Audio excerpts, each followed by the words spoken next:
That's too close to my face. That's way too close to my face. That looks insane. I hate this shirt. Okay, that's the best it's going to get. Okay, this might be good enough. Hi, sorry, I had to like, I know. I hate holding up the camera like this is so try hard. Thank you for tuning in. I'm gonna talk about the ways I handle like my crazy, I gotta stop calling my bipolar crazy. How I handle being bipolar or running a small business. So when I first started, I was actually working at a job, and it was probably the easiest job that I could possibly get. I just sit and I'm a receptionist, handing out tickets for a museum, right? But before that, once upon a time, I worked like 3 jobs, right? And I didn't know this as through time before I got like my diagnoses for all of my drama. It's very hard if you're like me. It's kind of hard to keep a job while you're bipolar, right? So I would job hop a lot, and I wasn't really doing anything related to my degree, which happens to be art, right? So with this receptionist job, it was super duper easy. I was able to have my iPad in front of me, so I just drew a lot. I was very hung up on this Etsy thing after 2020. So I was like, okay, screw it. So what does this have to do with coping with being crazy?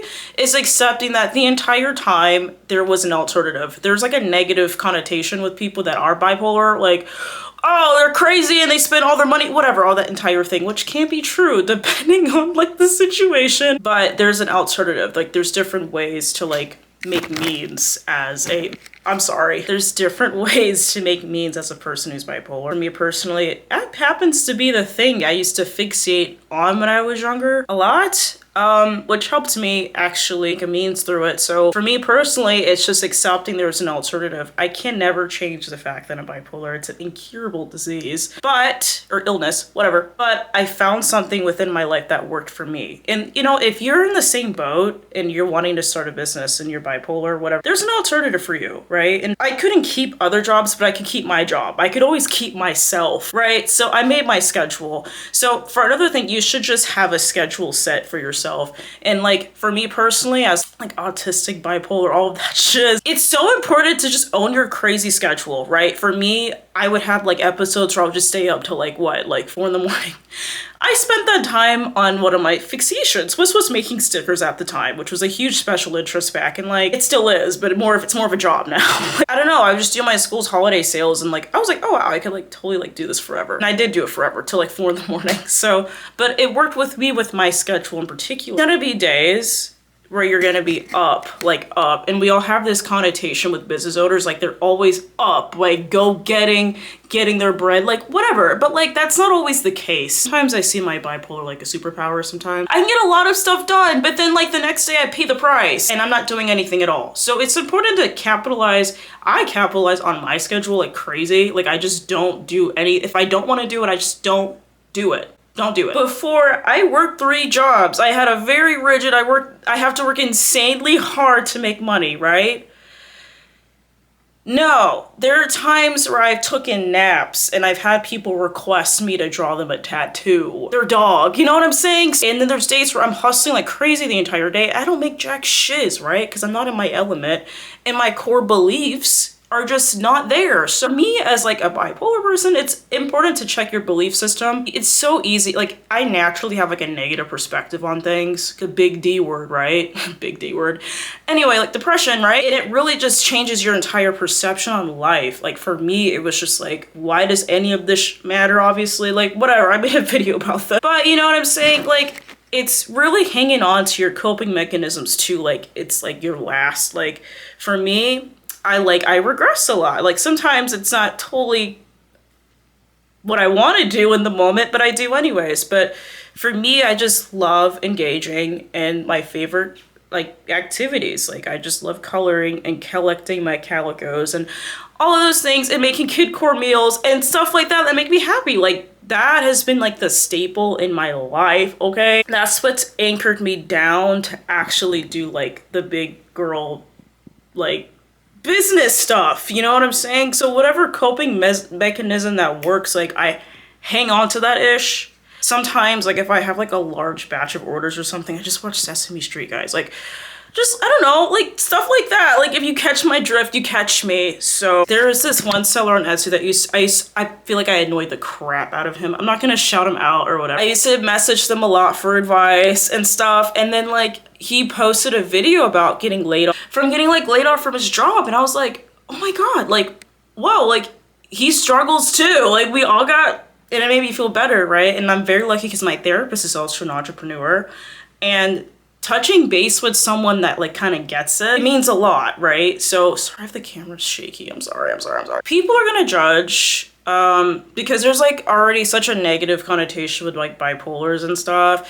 You know what I'm saying? Like everybody and their mama that's a celebrity has it, and then on top of that, it's like, oh, she's bipolar, she crazy, like whatever, that entire thing. I'm very lucky I have a partner in my life that like actually did his research and actually like takes care of me in that aspect, and like actually like understands what it's really like. He doesn't understand it, he's not bipolar, but tries to understand the experience of bipolar and like how sometimes it can make all like the fun stuff like hard to deal with, right? Like running a business, it's kind of like tough because there's days where I'm like, okay, I'm gonna jump, I'm gonna do it, and then the next day I'm like, oh, I'm gonna spend like invest like $200 and do whatever. It works sometimes though. If you like sometimes, like I said earlier, it's kind of like a superpower for me and it works. That's just how I manage it. It's just really tough sometimes, but other people can make it worse if you sit there and tell them. Like there's no like structured way of handling, I mean, my structure, there's no like officially structured way. Like I used to try and watch videos of how people like, I get up at 6 a.m. and I go for a walk, and they do all this like stuff, right, to help manage their life and their business, but it doesn't fully work like that for me. So it's one of those things where I have to like ignore other people's judgment around it and like their hate about it, and just kind of like anchor myself, because I love art, but because of my illness I can't really work. It's like it's really hard, you know, like I literally, like, so TMI, but a girl can't keep a job. Like I like, and it's not because I get fired or anything, I just like my mental stability just can't, it just hasn't allowed it, not since I was like probably like 19. So I really want, if you're mentally, you know, clinically, whatever, you know what I'm saying, I'm not trying to get too deep with this, it's possible for you. You just have to find, and if anything, it's recommended to kind of run your own shop or business, right? I mean, don't, you know, like unless you're doing some crazy like Amazon, it's recommended because you can kind of tailor your own schedule. You can like kind of listen to your own needs. And for me, I don't really attract sales like the normal way.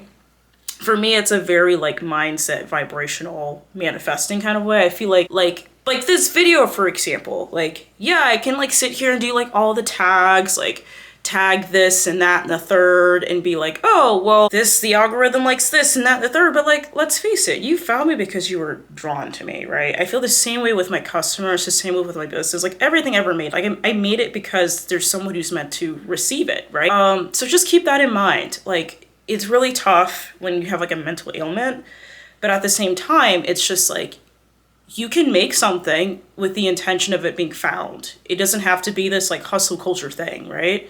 And that's pretty much how I do things. I don't know, for me, it's more like like spiritual mindset sort of thing. And that's what's helped me tremendously, because I've tried both, right? And I'm still trying in different, you know, new ways and stuff like that. So I'm gonna wrap this video. This is kind of like a little tidbit of how I handle like my bipolar. Though, you know, I know it's like cool, it's personal, but whatever. How I handle that, running a business, because it's possible. It's totally possible. And I don't see a lot of creators online talking about like how you can manage both, right? It's always like the ailment itself is dragging them down and it's so hard to do anything. But for me, it's like, yeah, it started off like that. But for me, it's very like, how can I use every part of who I am and every part of myself to leverage actually my business, right? So that's just my tidbit on that. And if you have any questions, don't feel free to ask. And I hope you enjoy the video. And obviously check out my Pinterest and my store. And I will catch you in the next one. Goodbye. I'm waiting for some sticker paper to get here. And it should be here by 2. I know y'all be hating on Amazon, but it comes through, okay? I'm rated very low and it's gonna be here before one of my dispatches and I have to print out a couple things for today. So yeah. Yep.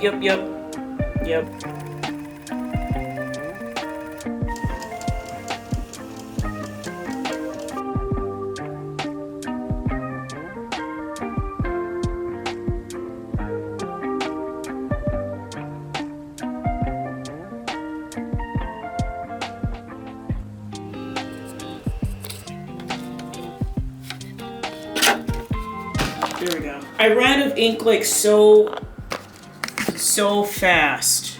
Like so freaking fast. It's very expensive, but you know what? And you can't get knockoffs. If it doesn't have this freaking seal on it, yeah.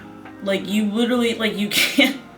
Cause let me show you something. This is what happens when you get the wrong ink. So I went to Myers and this is the result of knockoff. I know it looks like literally nothing's different at all, but I promise if you were here in real life, this would be so blurry. It looks like 3D. Like, I can't explain it. I know this doesn't look bad, but this ink is terrible. Knockoff inks with Canon never work unless someone knows like an ink that works. I promise you, get the genuine kind of inks for your printer. If you ever want to make stickers, like, don't make my mistakes. So continuing on with the vlog, I guess.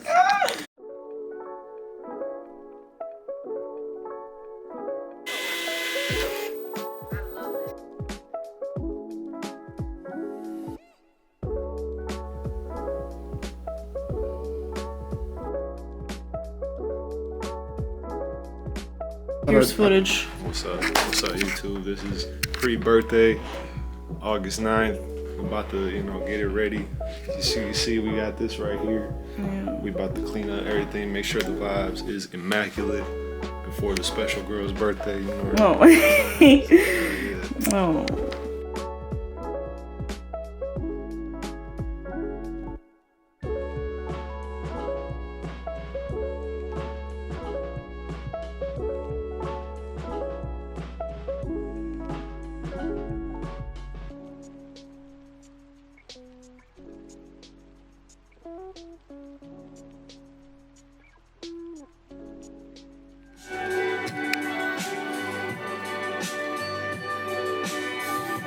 He don't want to stand up.